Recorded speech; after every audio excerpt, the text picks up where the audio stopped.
Boa noite, pessoal. Espero que estejam bem. Quem vai assistir essa revisão aí.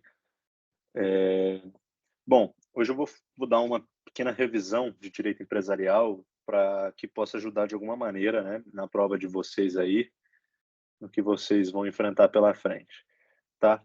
Bom, primeiro deixa eu começar a compartilhar aqui, né, a minha tela para a gente começar a falar.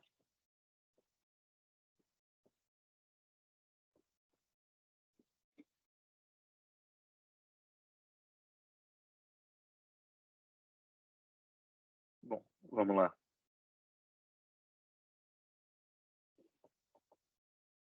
Bom, gente, na gravação passada, né, na revisão passada, eu expliquei para vocês sobre os requisitos que caracterizam a atividade empresarial, tá? É uma breve retrospectiva. Os requisitos são profissionalismo, tá? Então, um dos requisitos é a atividade empresarial, ela, ela só estará caracterizada caso haja profissionalismo, isso é, habitualidade. Sempre quando eu falar em profissionalismo, sempre quando lembrarem, né, desse requisito profissionalismo, já automaticamente já remetam à habitualidade, tá? Portanto, profissional, atividade empresarial exercida de maneira profissional é aquela exercida de maneira habitual. O outro requisito para caracterizar a atividade empresarial, que eu falei na aula passada também, é que a atividade empresarial ela seja exercida de forma organizada, tá? Lembrem-se que de forma organizada já remetam aos fatores de produção, tá? Que são os 4 fatores de produção: capital, insumos, mão de obra e tecnologia, tá? Eu também disse isso na gravação passada, caso não se recordem, sugiro que vejam a gravação, tá? Então, esses que eu disse na aula passada são os requisitos para caracterizar a atividade empresarial. Hoje, nós iremos ver quais são os requisitos para caracterizar o empresário. Quem pode ser empresário, tá? A gente vai ver quem pode ser empresário. Portanto, não confundam os requisitos que caracterizam a atividade empresarial com os requisitos que caracterizam quem pode ser empresário. Os requisitos que vão nos dizer quem pode, né, quem pode ostentar esse título de empresário, tá? A gente vê que esses requisitos estão previstos, né, no artigo 972, 972 do Código Civil. Depois de explicar pelos slides, eu vou dar uma passadinha lá. Eu acho importante a gente ler, né, a lei seca, né? A gente lê esse artigo, esse mais um outro que eu vou ler também considero importante,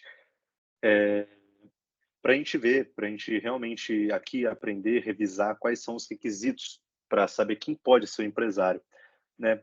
Bom, o primeiro dos requisitos para saber quem pode ser o empresário é a capacidade. Bom, vocês devem ter visto já na aula de direito civil, né, na parte geral, que a capacidade ela é adquirida aos 18 anos de idade, capacidade civil, né? Portanto, adquire a capacidade civil aquele agente, aquela pessoa que atinge os 18 anos de idade, tá? Então, quem são os incapazes? Os incapazes são aqueles menores de 18 anos de idade, mas não só os menores de 18 anos de idade. Pode ser também uma incapacidade superveniente, ou seja, aquele que já atingiu os 18 anos de idade, mas mesmo assim, em razão de alguma coisa que foi adquirida ao longo da vida ou algum problema, ele continua sendo incapaz, ainda que tenha 18 anos ou mais. Beleza? Então a gente vai ver aqui que não pode ser empresário aquele incapaz, ou seja, aquele menor de idade, né? Ou aquele incapaz por incapacidade superveniente, depois dos 18 anos de idade. Então, a gente tem que pensar na regra. O que é capacidade para quem pode ser empresário? A regra é a seguinte: o incapaz não pode ser empresário. Mas como estamos falando de direito, né? E no direito é assim, a toda regra há a sua exceção. Portanto, a regra é: o incapaz não pode ser empresário. Guardem isso. Entretanto, há dois casos aqui em que há a exceção a essa regra, ou seja, em que o incapaz pode sim ser empresário, pode sim exercer uma atividade empresarial. Quais são essas exceções? A primeira dessas exceções, o primeiro caso, é no caso de herança. Portanto, o menor incapaz ele, ele é incapaz para ser empresário, tá? Isso é a regra. Mas, excepcionalmente, lembrem disso, excepcionalmente, caso o empresário, o seu pai, né, você é herdeiro de alguma coisa e o seu pai ele é empresário, ele falece. Automaticamente o herdeiro daquela empresa é você, mas você é menor de idade, tá? Então, nesse caso, excepcionalmente, a gente vai ver alguns outros requisitos também para que essa exceção seja caracterizada. É, o menor incapaz, ele poderá, em caso de herança, continuar a atividade empresarial. Bom, além desse caso de herança, são dois casos, né? Um deles é a herança e o outro é no caso de incapacidade superveniente. O que significa nessa incapacidade superveniente? Vamos supor que eu tenho 20 anos de idade, tá? Aos 20 anos de idade, eu decidi abrir uma empresa, eu decidi me tornar empresário, tá?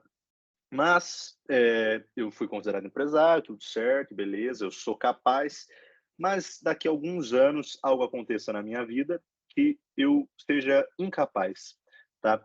Eu não vou ostentar mais essa capacidade civil por algum problema que eu tive na minha vida, tá? Portanto, é uma incapacidade superveniente. Nesse caso, como eu já tinha iniciado a atividade empresarial, caso preenchidos alguns requisitos que nós iremos ver também, eu vou poder ser considerado empresário, ainda que incapaz, por essa incapacidade superveniente. Então, uma breve revisão aqui. Como regra, o incapaz não pode ser empresário, não vai poder exercer atividade empresarial, salvo em duas hipóteses, tá? Que ele continue essa atividade por herança ou que ele continue essa atividade em caso de incapacidade superveniente. Tá? Aqui eu botei uma observação muito importante, tá? Que em ambos os casos, em ambas as exceções, tanto na herança quanto na incapacidade superveniente que eu expliquei, o incapaz ele poderá, tá, exercer atividade, mas ele deverá exercê-la por meio de representante legal ou assistido, tá? Ele vai poder exercer por meio de representante legal quando em caso de incapacidade absoluta, ou seja, aquela pessoa é absolutamente incapaz de exercer os atos da vida civil.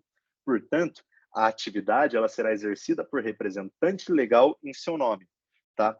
Agora, em caso de incapacidade relativa, quando ele não é absolutamente incapaz civilmente, mas ele é relativamente incapaz de praticar os atos da vida civil, a atividade não será exercida por representante legal, mas não.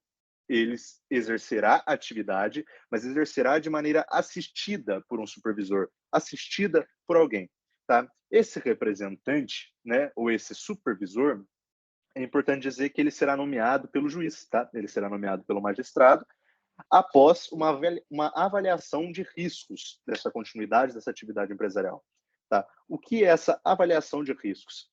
Gente, lembrem que na primeira revisão de direito empresarial eu disse para vocês que tem um princípio MOR, é um princípio fundamental do direito empresarial. Esse princípio é o princípio da preservação da empresa. Lembrem que o princípio da preservação da empresa garante que a atividade empresarial ela sempre que possível será incentivada pela legislação a ter o seu início e a ter a sua continuidade. Portanto, sempre que possível, né, dentro do possível, a legislação, ela vai incentivar a atividade empresarial por meio da livre iniciativa e sempre que possível, ela vai incentivar a continuidade dessa atividade empresarial. Lembrem disso, tá? Portanto, vamos supor que no caso de herança ou no caso de incapacidade superveniente, não pudesse o incapaz ele continuar exercendo a atividade empresarial. Seria uma grave violação a esse princípio, né, da preservação da empresa, esse princípio MOR, esse princípio constitucional, inclusive, que garante a livre iniciativa, né? Portanto, esse princípio estaria violado, tá? Porque é o seguinte, como uma das funções, né, da empresa é fomentar a economia. A empresa, como eu disse também na aula passada, ela tem uma função econômica, tem uma função social, portanto, não é nada interessante, tá? É péssimo, inclusive, que essa empresa feche, que essa empresa encerre as suas atividades, né? Por quê? Porque ela gera postos de trabalho. Então, vamos supor que uma empresa esteja dando um lucro significativo ali, ela contrate, ela tenha alguns funcionários trabalhando, esteja de maneira bem organizada, tudo em dia, pagamento certinho, paga os funcionários. Portanto, não é interessante que, caso o empresário, caso o dono dessa empresa faleça, não é interessante que essa empresa cesse, não é interessante que essa empresa encerre as suas atividades, com base no princípio da preservação da empresa. Portanto, poderá sim o menor incapaz continuar, né, aquilo que herdou, aquela empresa que herdou, poderá ele ser empresário nesse caso de herança ou de capacidade superveniente. Por quê? Porque não é interessante que aquela empresa encerre as suas atividades, tá? É, portanto, o que será essa avaliação dos riscos feito pelo juiz? O juiz vai avaliar, né? O juiz vai avaliar o risco daquela atividade. Bom, se o menor ele assumir aquela empresa, né, se ele assumir a sociedade, né, se ele virar sócio daquela empresa, porque o seu pai faleceu, quais serão os riscos dessa continuidade dessa atividade? A empresa paga todo mundo certinho? A empresa paga os seus funcionários corretamente? A empresa gera postos de trabalho? A empresa deve? Caso esses riscos sejam avaliados positivamente, bom, está tudo certo, a atividade deve ser continuada. O juiz autorizará a continuidade dessa empresa, tá? Ainda que seja menor de idade, beleza? Ou ainda que seja incapaz superveniente. Agora, vamos supor que a empresa deva para caramba, não pague funcionário, não exerce a sua função de maneira correta, não exerce a sua função econômica nem social de maneira correta. O juiz vai autorizar que seja nomeado alguém, né, um representante legal ou um supervisor para assistir o incapaz? Não, ele não vai autorizar essa continuidade. Por quê? Porque feita a avaliação desses riscos, percebeu que não é interessante a continuidade daquela empresa. Portanto, o juiz não autorizará que o incapaz continue aquela atividade empresarial, tá? Gente, visto isso nessa revisão aqui, nessa pequena revisão nesse primeiro slide, a gente vai chegar a uma conclusão. Qual é a conclusão? Que o incapaz, ele nunca pode iniciar a atividade empresarial, tá? Ou seja, o menor de idade, aquele menor de 18 anos, ou aquele que adquiriu a sua incapacidade ao longo da vida, o incapaz superveniente, ele nunca vai poder iniciar uma atividade empresarial, tá? Entretanto, ele poderá continuá-la. Em quais casos? Em casos de herança ou incapacidade superveniente. Ele poderá continuá-la, é claro, por meio de representante legal ou devidamente assistido, né? É, autorizado judicialmente, ele poderá continuar nesses casos, mas ele não poderá iniciar uma atividade empresarial. Portanto, se perguntarem, se houver uma pergunta na prova assim, é, o menor não, um incapaz, ele pode iniciar a atividade empresarial? Expliquem que não, em hipótese alguma, poderão iniciar a atividade empresarial, entretanto, poderá continuá-la em caso de herança ou em caso de incapacidade superveniente. Tá? Obviamente que poderá continuá-la por meio de representante ou devidamente assistido, mas poderá continuá-la nesses casos, herança e incapacidade superveniente. Jamais iniciar a atividade empresarial, e sim continuá-la na herança ou incapacidade superveniente, tá? Faço questão de repetir bastante isso, porque realmente é muito importante que guardem isso, tá? Posteriormente aqui essa explicação, eu vou ler os artigos, tá? Vou mostrar aqui para que possa fixá-los melhor, tá? É interessante isso para a prova, beleza? Agora, algumas curiosidades aqui que são importantes também, tá? Inclusive o professor Fred passou para vocês. Ainda que o menor, ainda que o incapaz, né, ele esteja exercendo atividade empresarial ali, vamos supor que ou em caso de herança ou em caso de incapacidade superveniente, o menor passe a exercer a atividade. Posteriormente, a autorização do magistrado. O incapaz ele passa a exercer aquela atividade, tá? O menor ou o incapaz supervenientemente, ele vai exercer aquela atividade. Mas ele nunca poderá exercer a administração da empresa, ou seja, ele nunca poderá tocar os atos administrativos da empresa, não poderá responder perante a empresa, ele não poderá ser o administrador dessa empresa, tá? Ele simplesmente poderá ser sócio da empresa. Apenas isso, tá? Ou seja, o incapaz, o menor de 18 anos, ou o incapaz por alguma coisa que aconteceu na vida, né? O incapaz superveniente, ele não poderá administrar a empresa, tá? Ele simplesmente poderá ser sócio dela, beleza? E ainda que seja sócio, ele deverá ser sócio, só poderá ser sócio caso o capital social esteja totalmente integralizado. O que é isso, o capital social totalmente integralizado? Posteriormente, gente, ainda nessa aula, a gente vai estudar, a gente vai revisar sobre o registro, tá? E no ato de registro, né, que é feito na junta comercial, também que a gente vai ver mais à frente,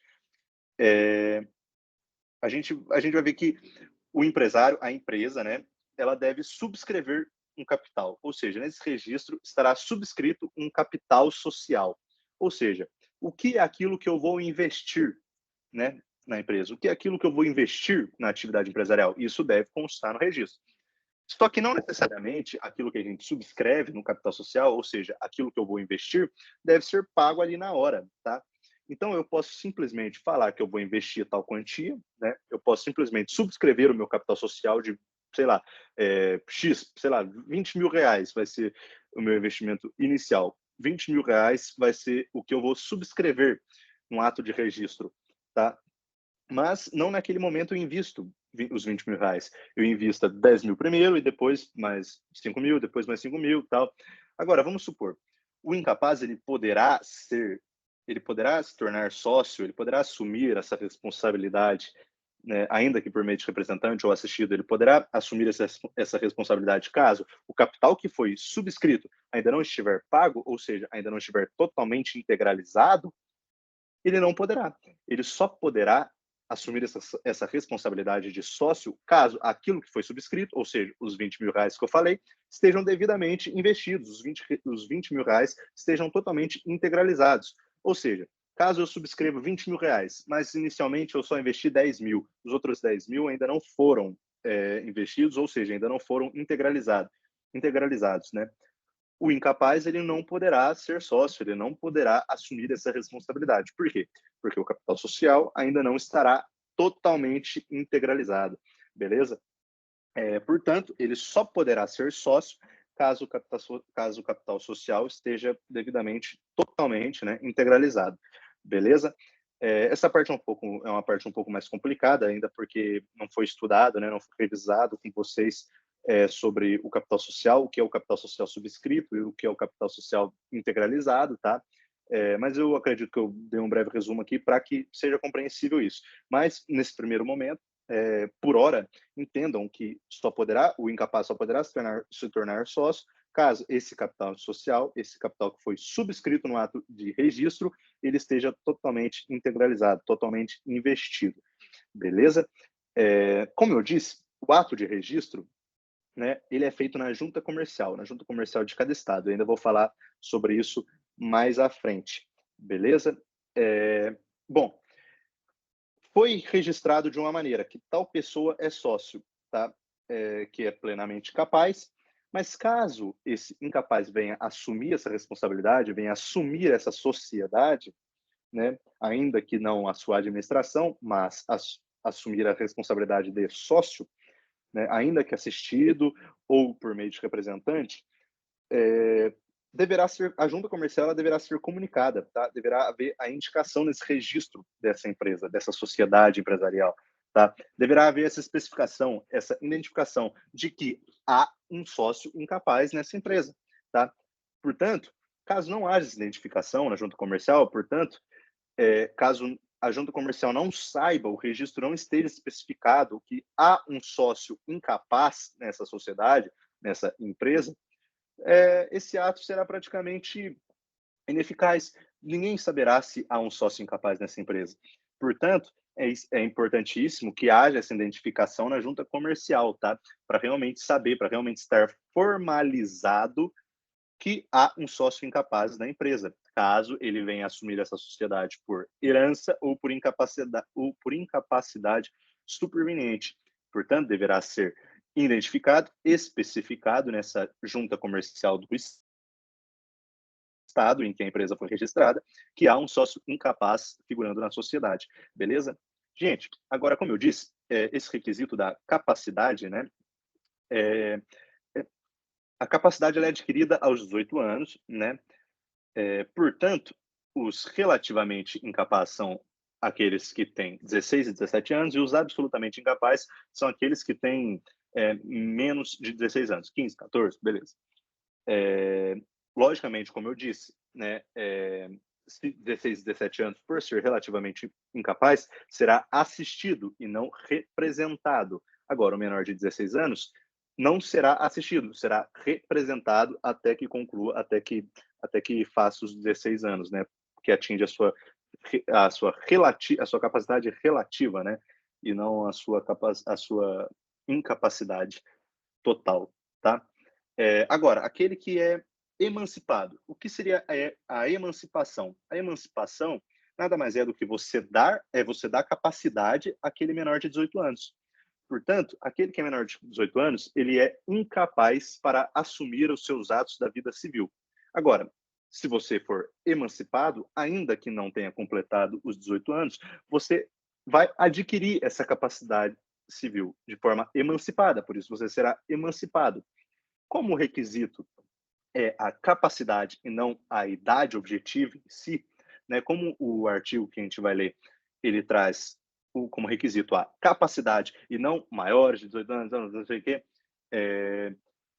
Portanto, o emancipado ele poderá sim exercer atividade empresarial, ainda que não completados os 18 anos. Por quê? Porque ele adquirirá a sua capacidade antes dos 18 anos. Portanto, como o requisito é capacidade, ele poderá sim exercer atividade empresarial. Por quê? Porque emancipado, portanto, capaz dos seus atos civis, tá? Capaz de praticar os atos da vida civil, né? Então, poderá exercer atividade empresarial. Beleza? Bom, o segundo requisito aqui, quem pode ser empresário, nós vimos que o primeiro é a capacidade, né? Disse sobre as suas especificações, né? Então, pode ser empresário, né? Aquele capaz e aquele que não tenha algum impedimento, tá? Portanto, a ausência de impedimentos significa que está cumprido esse requisito para que possa se tornar empresário, para que possa exercer a atividade empresarial. Beleza? Então, esse segundo requisito é a ausência de impedimentos. Se há algum impedimento, não pode ser empresário. Se não há esses impedimentos, ou seja, a ausência de impedimentos, poderá ser empresário. Bom, a gente vai ver que esses impedimentos, os impedimentos estão ligados ou a uma profissão, né, ou uma ocupação de algum cargo que a pessoa ocupe, né, um cargo que a pessoa exerça, ou através de uma sanção legal, uma sanção imposta pela lei, né? Vamos começar aqui pela ocupação de cargo profissional, né? Dessa profissão que a pessoa exerce, desse cargo que a pessoa ocupa, né? Um exemplo típico, gente, é o exemplo dos servidores públicos, tá? A maioria dos servidores públicos, eles não podem ser considerados empresários, tá? Eles não podem exercer essa atividade econômica, essa atividade empresarial, tá? Por quê? Porque é incompatível, é um impedimento que é algo que impede ele de exercer uma atividade empresarial, beleza? É interessante a gente falar que a maioria dos servidores públicos não podem ser empresários, tá? Quando eu digo a maioria, significa que não todos, tá? A maioria não pode, mas alguns ainda podem, excepcionalmente, poucos podem, né? Poucos servidores públicos podem exercer atividade empresarial, tá? Exemplos típicos dos que não podem, é a maioria, tá? Mas só para citar, né? Magistrados, juízes não podem ser empresários, membros do Ministério Público, né? Que seriam promotores, analistas do Ministério Público, oficiais, não podem ser considerados empresários, beleza? Leiloeiros não podem ser considerados empresários também, tá? Por quê? Porque está especificado no estatuto daquele servidor público que ele não pode, que é um impedimento, tá? Ou seja, está especificado que ele é impedido de exercer atividade empresarial, tá? Agora, como eu disse a maioria, isso significa não todos, né? Não pode generalizar, né? Que todos os servidores públicos não podem exercer. Não são todos que não podem, mas sim a maioria. E como a gente sabe isso? Obviamente que tem alguns exemplos bem enfáticos, né? Que são esses dos promotores de justiça, juízes, leiloeiros, que realmente não podem exercer atividade empresarial, que nem precisa ser olhado, o estatuto nem precisa ser verificado. Mas, em caso de. É importante a gente saber que é especificado no estatuto daquele servidor. Ou seja, no contrato daquele servidor está especificado que ele não pode ser considerado empresário. Tá? Portanto, é especificado nesse estatuto do servidor que ele não pode ser considerado empresário ou não, tá? Que ele não pode ser considerado empresário, não pode exercer atividade empresarial, tá? Portanto, essa especificação, ela vai fazer com que a dúvida se aquele servidor pode ou não exercer atividade empresarial acabe. Ela vai acabar com essa dúvida, ela vai acabar com essa questão, né? E aí, esse servidor público pode ou não pode exercer atividade empresarial? Bom, vamos olhar no estatuto desse servidor. Ah, está especificado no estatuto. Não, não pode, né? Agora, se não estiver especificado, é porque pode sim exercer atividade empresarial. Beleza? Bom, um segundo impedimento aqui, né, em caso de uma sanção imposta pela lei. Isso é, a lei ela vai impor que aquela pessoa não pode ser empresária, ela não pode praticar atividade empresarial, ela não pode exercer essa atividade econômica, tá? É uma forma de punir, tá? A lei ela pune alguém, é um castigo, né? Alguém que praticou certo ato, beleza? Então, um desses impedimentos, né, além da ocupação de cargo profissional, é uma imposição pela lei, tá? Como forma de castigo a alguém que praticou certo ato, determinando. Esse castigo é o seguinte, ó, você praticou tal coisa, portanto, vou te punir, fazendo com que você não possa ser considerado empresário, tá? Um exemplo aqui que vem à cabeça, gente, até está anotado aqui no slide, é um exemplo que a Lei 11.101 de 2005 traz, tá? Essa lei é a Lei de Falência e Recuperações de Empresa, que mais à frente será tratado com vocês também, tá? E essa lei ela veda, ela pune o falido, né, aquele que faliu, a ser empresário. Ou seja, ela está punindo o falido, não deixando ele exercer atividade empresarial. Tá? Ele não vai poder exercer atividade empresarial até que quite com as suas dívidas, até que cumpra com as suas obrigações, ou seja, até que o falido deixe de ser falido. Portanto, enquanto falido, enquanto não cumprir as suas obrigações, né, enquanto não quitar das suas dívidas, ele não poderá ser considerado empresário, ele não poderá exercer atividade empresarial, beleza? Esse é apenas um dos exemplos que pune, né? Pune aquele que praticou o certo ato, beleza? Bom, agora, gente, aqui, essa parte, e eu vou ler com vocês, né, o que eu havia falado, né? Havia falado com vocês que ia ler o artigo, né? Só pra, é mais uma maneira de fixar mesmo. Até deixei aberto aqui, tá? Lá, o artigo 972 do Código Civil. Podem exercer a atividade de empresário os que estiverem em pleno gozo da capacidade civil e não forem legalmente impedidos. Portanto, quais são os requisitos aqui, ó? Em pleno gozo da capacidade civil, beleza? Aqui. E não forem legalmente impedidos, ou seja, aqueles que não ostentem algum impedimento, um impedimento, um impedimento fruto de uma ocupação de um cargo profissional ou um impedimento fruto de uma sanção imposta pela lei, uma sanção legal, beleza? Então, esse artigo 972, ele é bem enfático ao traduzir tudo aquilo que eu expliquei para vocês nessa pequena introdução, né? Nessa pequena revisão, beleza? Esse artigo 972 é importantíssimo. Por quê? Porque traz os requisitos aqui impostos, né, pela lei, traz os requisitos para dizer quem pode ser considerado empresário.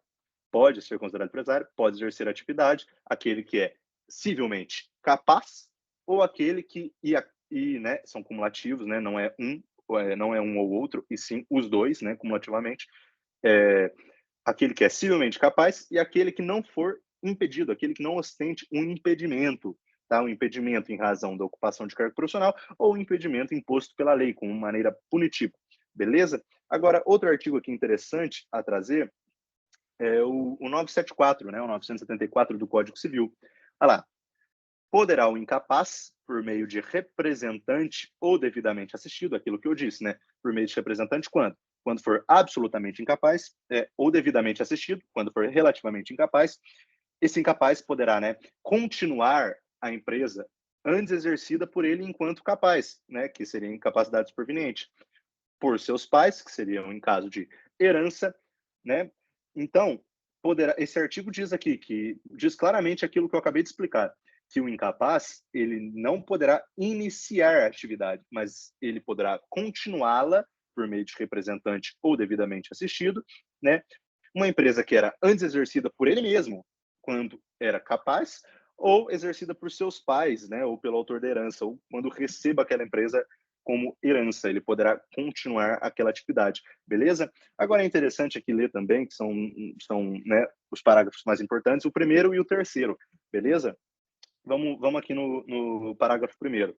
Nos casos deste artigo, procederá à autorização judicial após exame das circunstâncias e dos riscos da empresa, é aquilo que eu falei, né? Que o juiz avaliará os riscos, né? Bem como da conveniência em continuá-la, podendo a autorização ser revogada pelo juiz, ouvidos os pais, tutores ou representantes legais do menor ou do interdito, sem prejuízo dos direitos adquiridos por terceiro. Gente, esse parágrafo nada mais explica que ele poderá continuar caso o juiz autorize judicialmente, caso o magistrado ele defira, né? Caso o magistrado ele autorize a continuidade daquela empresa, beleza? E claro, para ele avaliar os riscos, ele vai escutar os pais, os tutores, representantes legais, para saber realmente a situação daquilo, para saber realmente a situação em que aquela empresa se encontra, para saber realmente qual é a capacidade, não a capacidade civil, eu digo agora, mas a capacidade mesmo de competência que aquele menor, será que ele vai conseguir, né, exercer aquela atividade empresarial? Portanto, esse parágrafo primeiro traz exatamente o que eu disse, que o juiz avaliará os riscos da atividade empresarial antes, né, de dizer se o menor ele poderá ou não continuá-la. Beleza? Agora o parágrafo terceiro aqui. Vou pular o parágrafo segundo, porque nesse primeiro momento não é tão importante, tá? Vou direto para o parágrafo terceiro, até porque o nosso tempo é curto. Beleza? É o que eu disse. As empresas elas são registradas nas juntas comerciais, né? E, portanto, o registro público de empresas mercantis a cargo das juntas comerciais deverá registrar contratos ou alterações contratuais de sociedade que envolva sócio incapaz, né, desde que atendidos de forma conjunta os seguintes pressupostos. O sócio incapaz não poderá exercer a administração da sociedade e o capital social deve ser totalmente integralizado. Então, é aquilo que eu disse, gente. Caso o incapaz assuma essa sociedade, deverá ser registrado isso na junta comercial, que é o órgão que registrou a empresa, tá? Deverá ser registrado isso. Há menor incapaz na sociedade. Há incapaz, né, o menor ou o incapaz por incapacidade proveniente, há a presença desse incapaz na sociedade. Isso deverá ser registrado na junta comercial, beleza? Deverá ser efetuada essa alteração, beleza? No registro. Tá? E como eu disse, né, o sócio incapaz ele não pode exercer a administração, ele não pode administrar, ele não pode praticar os atos administrativos, não pode tocar essa empresa, tá? Ele simplesmente será sócio. E o capital social deve estar totalmente integralizado, é aquilo que eu disse, né? Se o capital que foi subscrito no momento do registro ainda não estiver sido investido, ainda não estiver sido totalmente integralizado, o menor não poderá assumir essa sociedade. O incapaz, né? Toda hora eu falo menor, mas é porque é o exemplo mais típico, mas na verdade o incapaz ele não poderá exercer aquela atividade, ele não poderá ser sócio, beleza? Portanto, finalizado aqui essa breve revisão, né, do que de quem pode, né, ser empresário, beleza? Então vimos que pode ser empresário aquele que recebe por herança ou por incapacidade superveniente, pode ser empresário então quem é quem goza da capacidade plena, né, da capacidade civil, pode ser empresário, e aquele que não ostente algum impedimento, né, um impedimento decorrente de ocupação de cargo profissional ou um impedimento decorrente de imposição pela lei, imposição, uma sanção legal, beleza? Bom, agora eu vou tratar outros tópicos aqui com vocês, o tópico do registro, tá? É interessante falar sobre esse registro aqui, gente, porque o professor Fred também coloca no material dele, e é bem rápido aqui, tá? Prometo acabar em, acho que 5 minutos, acaba essa parte. É, e a gente vai ver que o registro, ele não é ato constitutivo, tá? O registro dessa empresa. Ele é obrigatório, mas ele não é ato constitutivo. Ele simplesmente regulariza a atividade daquela empresa, tá? Portanto, se perguntar assim, uma empresa, ela só passa a existir após o registro? Não, claro que não. O registro, embora ele seja obrigatório, ele não constitui aquela atividade, ele não constitui aquela empresa. Ele simplesmente vai regularizar aquela atividade, simplesmente vai regularizar aquela empresa. E quais são os efeitos desse registro, né? É importante a gente saber disso também.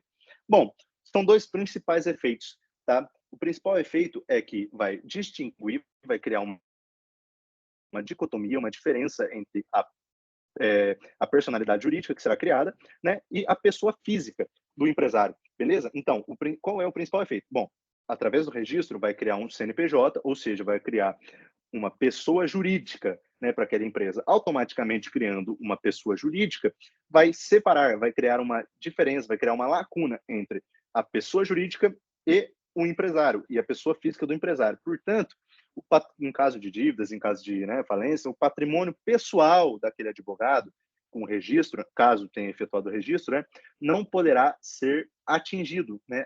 Só excepcionalmente, alguns casos que não cabe trazer à baila agora. Mas, em regra, não poderá ser atingido, né? E isso caso a empresa seja registrada, né? Portanto, o registro ele serve para formalizar aquela atividade empresarial, né? Ele é obrigatório por quê? Porque ele vai regularizar, ele vai formalizar aquela empresa, tá? Entretanto, não é condição para a existência daquela empresa. Uma empresa ela passa a existir quando? Quando o cara começa a praticar aquilo de forma organizada, habitual, aquilo que eu disse, né, profissional, dos requisitos para a atividade empresarial. Mas é, a empre... é obrigatório por quê? Porque vai regularizar, tá? Portanto, se perguntar assim, o registro é um ato constitutivo ou obrigatório? Qual é a natureza jurídica do registro? O registro ele não é ato constitutivo. O registro ele não é condição para a existência da empresa. Ele simplesmente vai regularizar essa atividade. Ele simplesmente vai regularizar a empresa para que produza alguns efeitos. E quais são os efeitos? Os efeitos que eu acabei de dizer.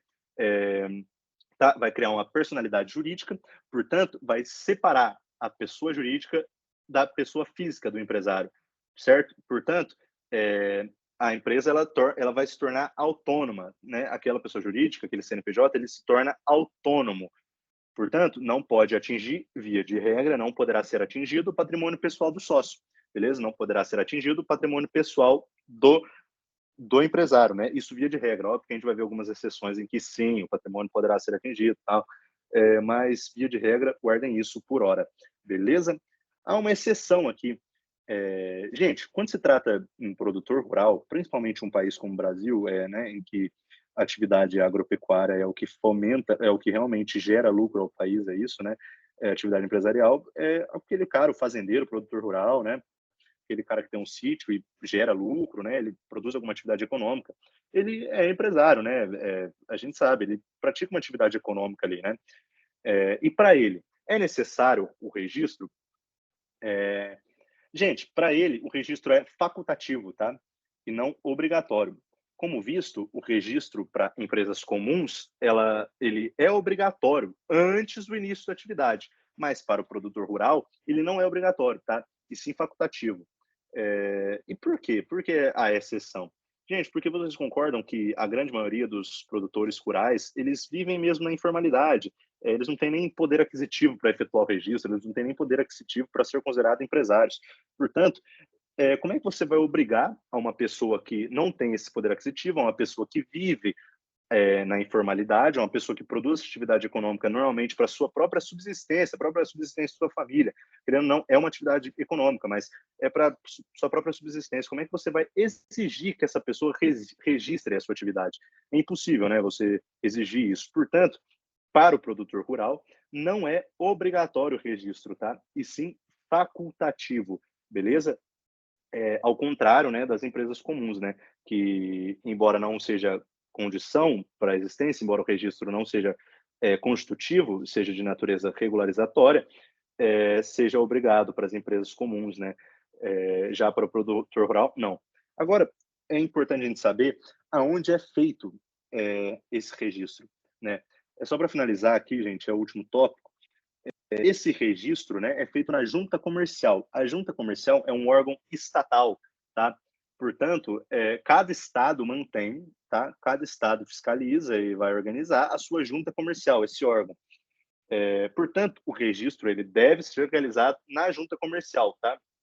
Gente, atualmente, né, com o avanço da tecnologia, não é necessário que você vá à sede dessa junta comercial para que possa registrar a sua empresa, né? Hoje você consegue fazer, pelo menos em São Paulo, né, como varia de cada estado, mas pelo menos no estado de São Paulo, né, que é o estado que a gente vive, você consegue fazer isso 100% online, de maneira 100% virtual, 100% de casa, tá? Você não precisa ir até a capital paulista, né? para que seja efetuado o registro da sua empresa, beleza?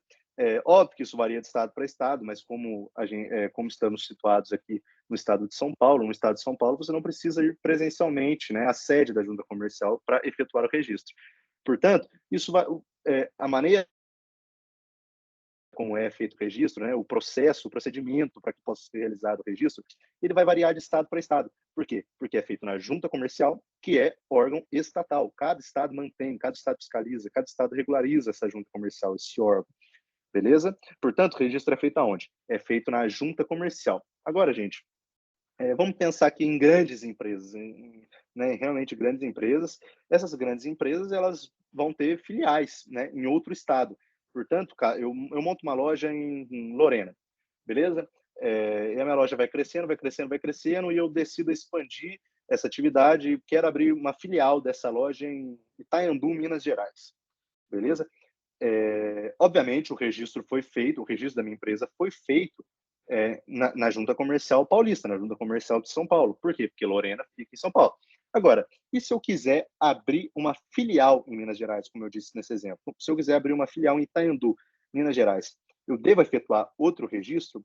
Sim, tá? Eu vou dever efetuar esse registro na Junta Comercial de Minas Gerais. Eu vou ter que efetuar esse registro na Junta Comercial desse outro estado no qual eu vou constituir filial, beleza? Mas, nesse ato de registro dessa empresa, eu deverá especificar que ela é uma filial e que existe uma inscrição originária num estado fixo, né?